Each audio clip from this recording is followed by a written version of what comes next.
साधना के विभिन्न पहलू। पूज्य दाजी द्वारा दिया गया संदेश 3 फरवरी 2014 को। शुरू करते हैं। नमस्ते। मुझे लगा कि कल मैंने कुछ छोड़ दिया, मैं उसे आज पूरा करना चाहूँगा कि हम अपने जीवन का संचालन किस प्रकार करें कि हमें सायंकाल सफाई न करनी पड़े। कल्पना करिए कि अगर आपको सुनाई पड़े कि मास्टर को भी प्रतिदिन सायंकाल अपनी सफाई करनी पड़ती है, तो क्या आप ऐसे मास्टर को स्वीकार करेंगे? यह तथ्य कि सब मास्टर की भांति बनना चाहते हैं, जिसे बाकी सबकी भांति प्रतिदिन अपनी सफाई करने की आवश्यकता नहीं। इसका अर्थ है कि उन्हें सब प्रकार से मास्टर की भांति बनना होगा, उनके जैसी जीवन शैली को अपनाना होगा जिसमें बाहर से कुछ भी ग्रहण या आत्मसात न करना पड़े। अगर हमने बाहर से कुछ विष जज्ब कर लिया है तो उस विष को या गंदगी को तुरंत बाहर फेंक दें, तो एक मास्टर के लिए सफाई का अर्थ ही बदल जाता है। वह अब स्वयं की सफाई नहीं करता, परंतु पूरे संसार की सफाई में सहायता करता है।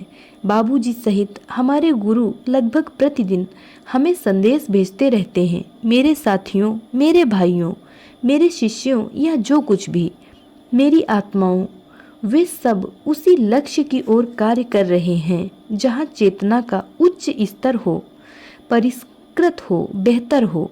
यह तभी संभव है जब सहज मार्ग का अभ्यास दिन प्रतिदिन मेहनत से किया जाए।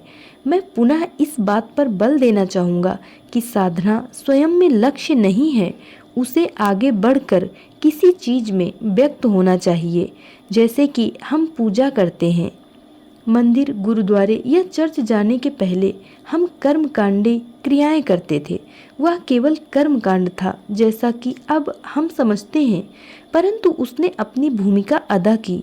अब हमें अपनी ईश्वर की खोज का आंतरीकरण करना है, जिसके लिए हम ध्यान करते हैं, सफाई करते हैं तथा ऐसी जीवन शैली जीते हैं जो हमारे आध्यात्मिक विकास में सहायक हो। ऐसे में अगला एहसास होता है कि जीवन में अगला कदम है कि अपनी जीवन शैली को पूरी तरह ऐसे बदलो कि यह सब कर्मकांड समाप्त हो जाए, ध्यान भी समाप्त हो जाए।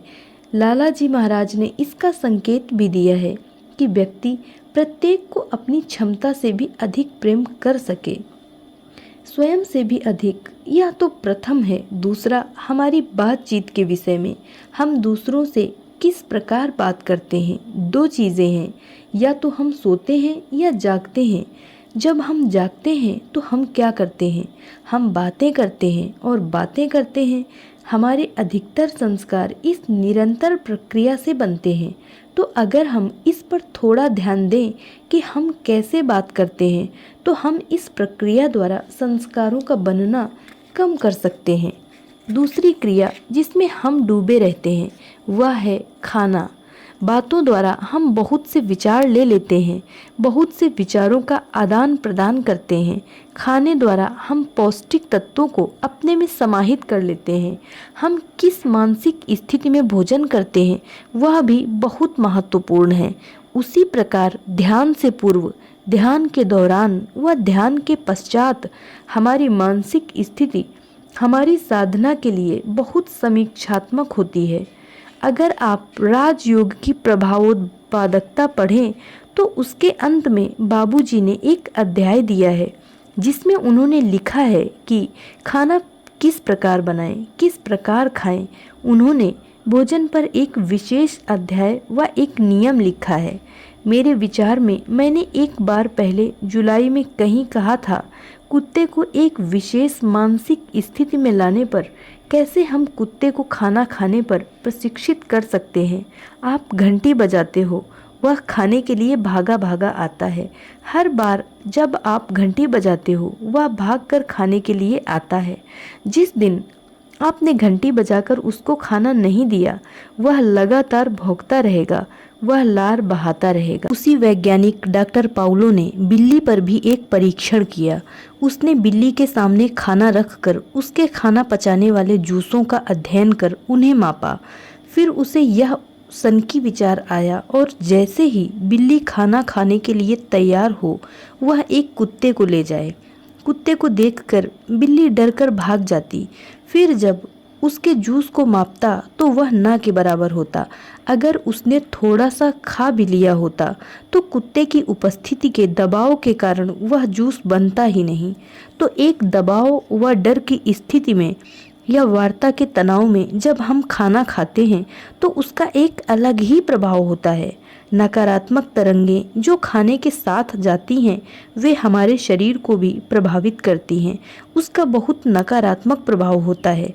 बिल्ली पर यह प्रभाव स्पष्ट दिखाई देता है। क्या होता है जब घर में पति पत्नी के बीच में लड़ाई झगड़ा होता है। अधिकतर झगड़े या तो खाने की मेज पर या सोने के कमरे में होते हैं। हम इस वार्ता से थोड़ा बच सकते हैं। जब हम खाने की मेज पर मिलते हैं तो परिवार की समस्याओं पर चर्चा करते हैं। इसमें कुछ गलत नहीं है, परंतु थोड़ा रुक कर और किसी समय में करें। वह खाने का क्षण ध्यान की भांति है। आप अपनी तस्तरी में खाने के लिए ईश्वर के आभारी हैं। जैसे बाबूजी कहते हैं, वह प्रसाद की भांति है।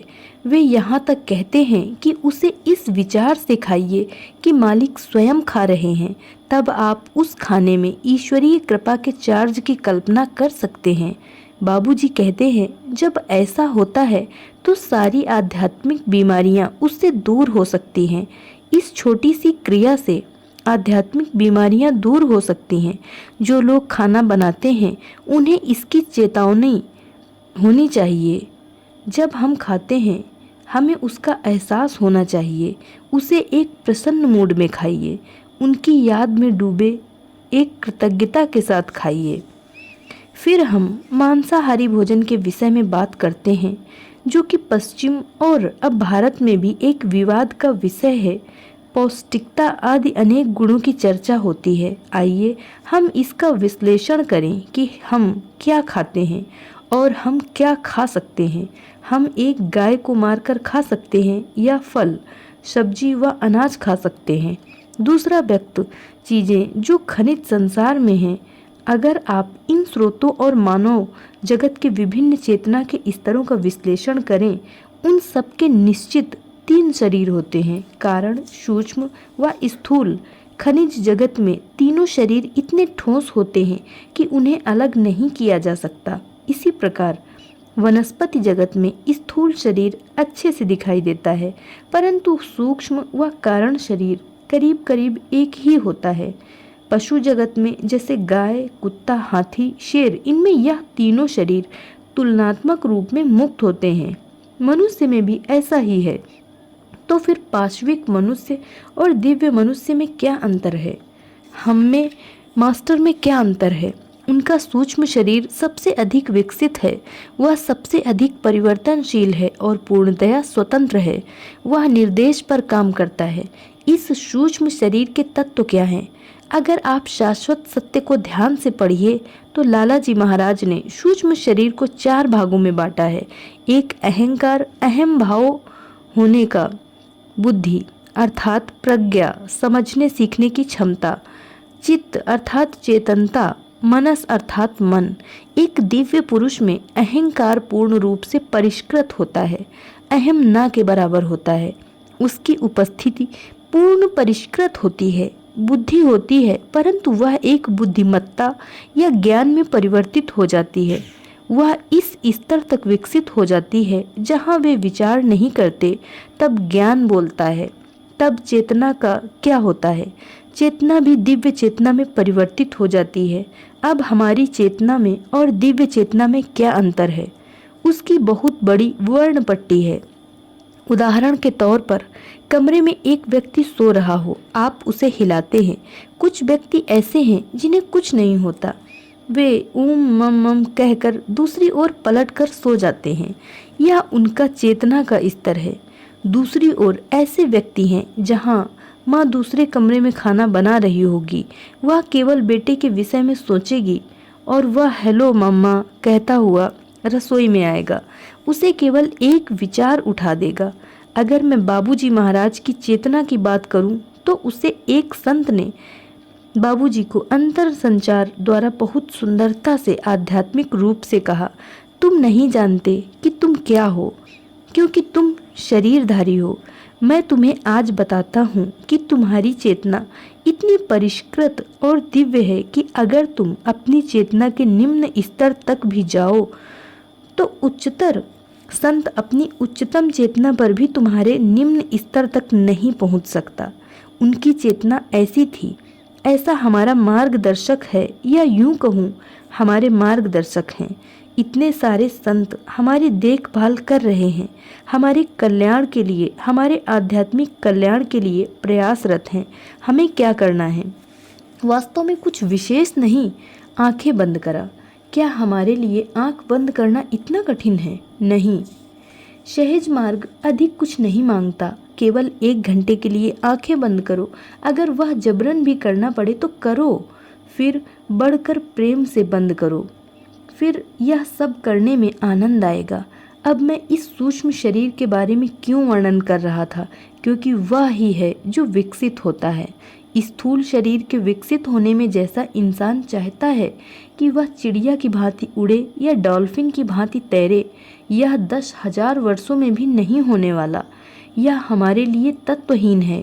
स्थूल शरीर के विकास की चिंता करने की आवश्यकता नहीं।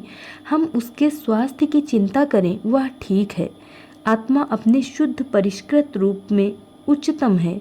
उसमें तुम क्या जोड़ सकते हो? कुछ नहीं। वह अटल, अपरिवर्तनीय, शुद्ध, दिव्य तत्व है। तो एक सिरे पर स्थूल शरीर जो वह अब है उससे कुछ अधिक बदल नहीं सकता। दूसरी ओर आत्मा बदल नहीं सकती, क्योंकि वह अटल और दिव्य प्रकृति की है। जिसके परिवर्तन की संभावना है वह इन दोनों के बीच का सूक्ष्म शरीर अपने 4 तत्वों के साथ है, प्रत्येक अपना स्थान लिए हुए। क्या तुम ऐसे संत को मार कर खा सकते हो? नहीं नहीं, यह संभव है क्योंकि नरभक्षी होते हैं। अब जरा नीचे के स्तर पर आएं तो ये सब सूक्ष्म शरीरों के विषय में है। अगर तुम बकरी, गधे, गाय को मार कर खाओ तो उसका सूक्ष्म शरीर तुम्हें प्रभावित करेगा। पशु का सूक्ष्म शरीर तुम्हारे सूक्ष्म शरीर का अंग बन जाता है। जब हम सब्जी आदि खाते हैं तो उसका सूक्ष्म शरीर इतना परिवर्तनशील और स्वतंत्र नहीं होता कि हम पर प्रभाव डाल सके। इसी कारण गुरुदेव हमें शाकाहारी भोजन खाने की सलाह देते हैं। इतना ही नहीं, हमें उसे उनके स्मरण में एक कृतज्ञता के भाव में ग्रहण करने को कहते हैं। यह पर्याप्त नहीं है कि केवल एक लड्डू और वैसा ही कुछ खाओ। मैंने कई बार लोगों को कहते सुना है, तुमने यह चीज़ नहीं बनाई, वह मुझे बेहद पसंद है, और तुमने नहीं बनाई, और हम झगड़ते हैं, यह मुर्गा खाने से भी अधिक संस्कार बनाएगा। जब तुम किसी चीज़ की कमी महसूस करते हो तो वह उतना ही हानिप्रद हो जाता है, हालांकि तुमने उसे नहीं खाया। यह तथ्य कि तुम किसी चीज़ की कमी महसूस कर रहे हो, ऐसे में जो तुम्हारी प्लेट में है तुम उसका अनादर कर रहे हो, यह एक नकारात्मक लहर उत्पन्न करता है। इसी कारण यह विचार कि जो भी तुम्हारे सम्मुख रखा जाए उसे खुशी से खाओ। जीवन में कठिनाइयाँ भी हमारे ऊपर प्रभाव डालती हैं और हमारे अंदर स्थायी संस्कार बनाती हैं। हम सब जीवन में कष्टों और कठिनाइयों से गुजरते हैं, कोई भी उसका अपवाद नहीं है। एक साधारण मनुष्य तथा मास्टर व दिव्य पुरुष में यही अंतर है कि वे अपनी कठिनाइयों और कष्टों को मुस्कुराकर स्वीकार करते हैं। हम ऐसा नहीं कर सकते। एक संदेश में बाबूजी कहते हैं, अगर कष्टों को सहर्ष स्वीकार किया जाए तो वह अपना उद्देश्य पूरा करेंगे। हमें उनसे गुजरना हो तो जैसे भी गुजरें, लेकिन गुजरना है। ऐसे में वह उद्देश्य पूरा नहीं होगा। तुम केवल कष्ट भोगोगे और वह आध्यात्मिक रूप से फलदायी नहीं होगा, उसका कोई अच्छा परिणाम नहीं होगा। कष्ट को सहर्ष स्वीकार कर उस प्रक्रिया से गुजरने से वह आध्यात्मिक फल देगा। तो हमें उन्हें स्वीकार करना है। इसको स्पष्ट करने के लिए मैं आपको कुछ उदाहरण दे सकता हूँ। एक बार दुबई में दिवाली के दिन 1 घंटा 10 मिनट का अति उत्तम प्रसंग था। मैं हॉल के बाहर मास्टर से अपना अनुभव बांटने के लिए प्रतीक्षा कर रहा था। आपको मालूम है कैसे होता है? मैंने कहा, मास्टर, मैं आपसे इस अनुभव के बारे में बात करना चाहता हूँ। वे एक कदम आगे बढ़ाते हुए आए और गाते हुए बोले, मुझे सर दर्द हो रहा है, मुझे सर दर्द हो रहा है। मैंने सोचा कितना मूर्ख व्यक्ति है, अपने दर्द का राग गा रहे हैं। तो मैंने उनसे कहा, साहब आप दर्द को क्यों गा रहे हैं? उन्होंने कहा, मैं और क्या कर सकता हूँ।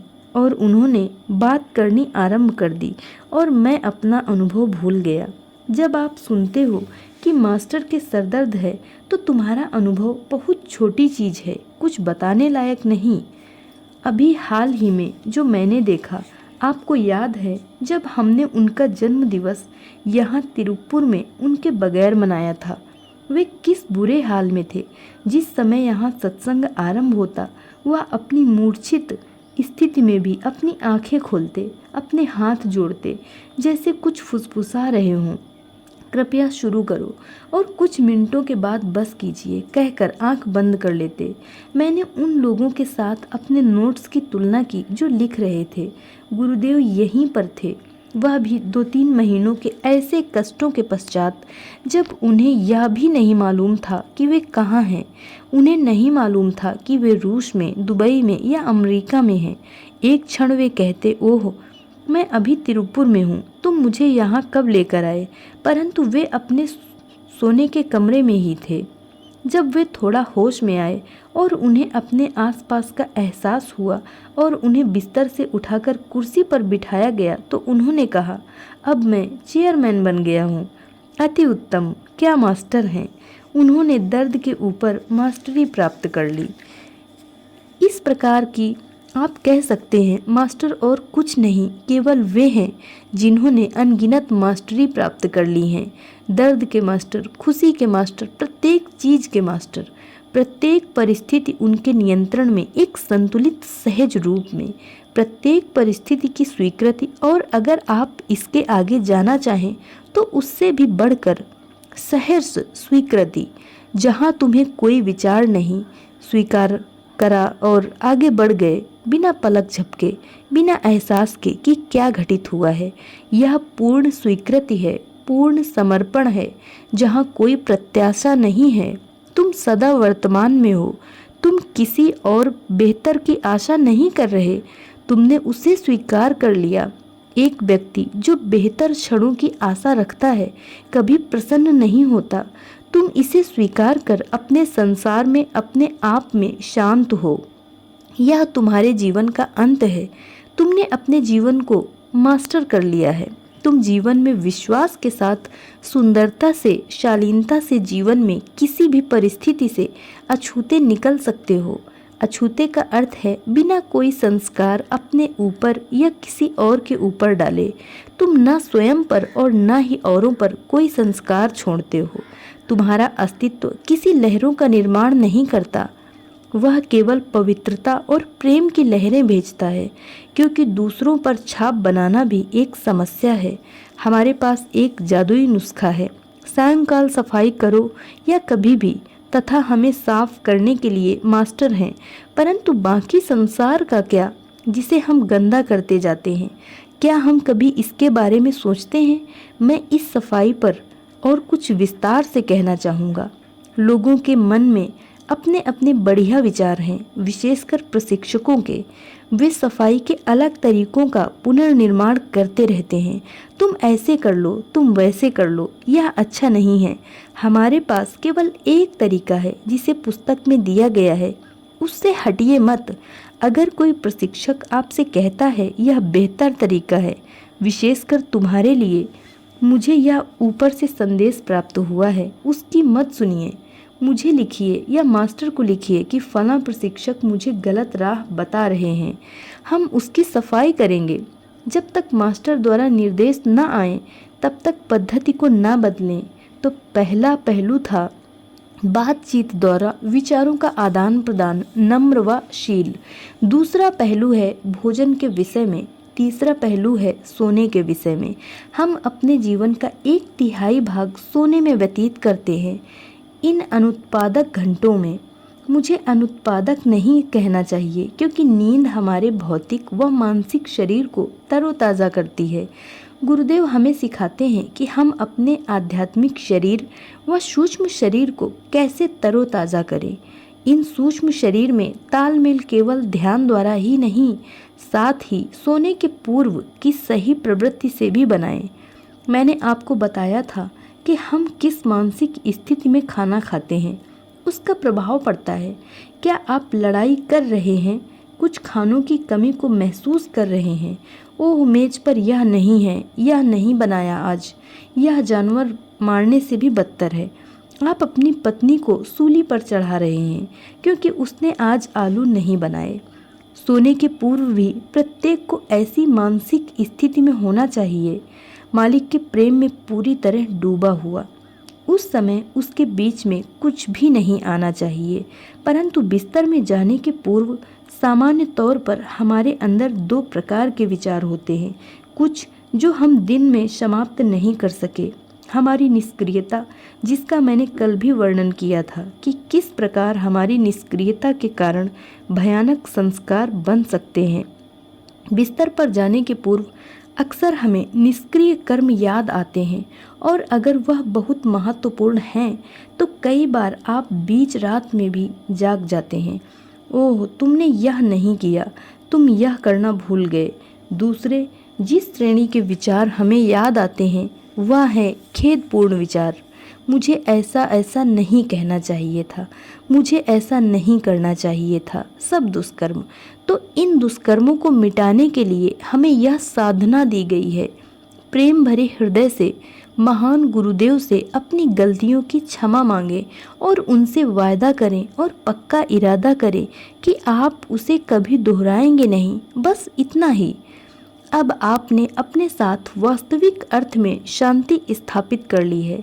आप अपने मास्टर को पकड़े हुए इस प्रार्थना के साथ सो जाइए, मेरे प्रिय, प्रातः मुझे जगा दीजिए और हम पुनः साथ होंगे। आप हमारे दिल में होंगे जब हम ध्यान करेंगे। यह पूरी रात्रि नींद में भी हमारा सतत संबंध बनाए रखेगा। इस प्रकार प्रेम पूर्वक जब मास्टर को आमंत्रित करते हैं, उनकी उपस्थिति को आमंत्रित करते हैं और उनकी गोदी में सिर रख कर सोते हैं, यह अति सुंदर अनुभव है। कृपया इसे आजमाइए। यह 6 या 8 अनुत्पादक घंटे सबसे अधिक उत्पादक बन जाते हैं, जिसका हम कभी विचार भी नहीं कर सकते। और प्रातः जब हम उठते हैं, हम प्रेम से मास्टर को अपने हृदय में आमंत्रित कर कहते हैं, मैं बहुत प्रसन्न हूँ, आइए हम ध्यान करें। और वे हमारे हृदय में हैं। उन्होंने पूरी रात हम पर काम किया है। ऐसा ध्यान आश्चर्यप्रद होगा। इस ध्यान से जन्मी अवस्था को आप नहीं छोड़ सकते। आप हिला के यह नहीं कह सकते कि आप यहाँ से चले जाइए। आप ऐसा नहीं करना चाहेंगे और वे हमारा भाग बन जाएंगे। जब ऐसी अवस्था का निर्माण होता है तो हमें उनसे संपर्क बनाने के लिए संघर्ष नहीं करना पड़ता, अर्थात सतत स्मरण सरल हो जाता है, जिसे बाबूजी विसारण कहते हैं। विसारण क्या है? साइंस के विद्यार्थी जानते हैं, जब एक द्रव्य झिल्ली से निकलकर दूसरे द्रव्य में मिल जाता है, यह विनिमय है। संस्कृत भाषा में इसका सबसे निकटतम शब्द लय अवस्था है। आप मास्टर के साथ सदैव लय की स्थिति में हो। अगर आप बाबूजी व मास्टर का साहित्य पढ़ें तो वे लय अवस्था के विषय में सुंदरता से वर्णन करते हैं। बाबूजी ने एक वैज्ञानिक मनस के लिए यह ऑस्मोसिस शब्द गढ़ा, जो इस लय अवस्था को समझ या पकड़ नहीं पाते, उन्हें समझाने के लिए। वह इस लय अवस्था को विभिन्न शब्दों में बताते हैं कि आप उस विसारण में हो। जब हम लयावस्था के साथ एक रूप होते हैं, तब हमारे अंदर कुछ भी नहीं जा सकता, कुछ भी। हम केवल पवित्रता का रिसाव करते हैं। हम ऊपर से कुछ जज्ब करते हैं और पवित्रता फैलाते हैं। हमारे समानांतर अस्तित्व से कुछ नहीं आता। हमारे हृदय को कुछ भी नहीं छूता, क्योंकि उसका संबंध टूट चुका है। उसका संबंध ऊपर से सीधा है। तो सहज मार्ग बहुत सरल है। वह हमें सिखाता है यह सीधा या ऊर्ध्व संबंध कैसे बनाना है। समानांतर संबंध होगा, परंतु ऐसा होगा जैसे है ही नहीं। हम संसार में रहते हैं और अनेक प्रकार के कार्य करते हैं। भौतिक संसार के अपने दायित्वों को हम नकारते नहीं, परंतु हमने अपने आध्यात्मिक पंख को भौतिक संसार तक बढ़ा दिया है। हमें दोनों का संतुलन करने के लिए संघर्ष नहीं करना पड़ता। हमने दोनों का एकीकरण कर दिया है और वह हमारे लिए एक हो गए हैं। मैं अपने भौतिक अस्तित्व को आध्यात्मिक अस्तित्व से अलग नहीं करता। जिस व्यक्ति ने अपना ऊर्ध्व संबंध बना लिया है, उसके लिए दोनों एक हैं। एक चैनल का अर्थ है उस स्रोत के साथ सदा रहना। मैं इस वार्ता को एक छोटी घटना के साथ समाप्त करना चाहता हूँ। मैं बाबूजी के साथ शाहजहांपुर में था। नवंबर या दिसंबर, सर्दियों का समय था। वे अपनी कुर्सी पर बैठकर हुक्का पी रहे थे। मैं उनके बाईं ओर थोड़ी दूरी पर बैठा था। फिर उन्होंने मुझे बुलाया, यहाँ आओ। तो मैं उनके पास जाकर बैठ गया। आश्चर्यजनक रूप से उन्होंने अपनी कलाई को मेरे सामने रखते हुए अपने नाखून से उसे खुजलाते हुए एक लाइन डाल दी।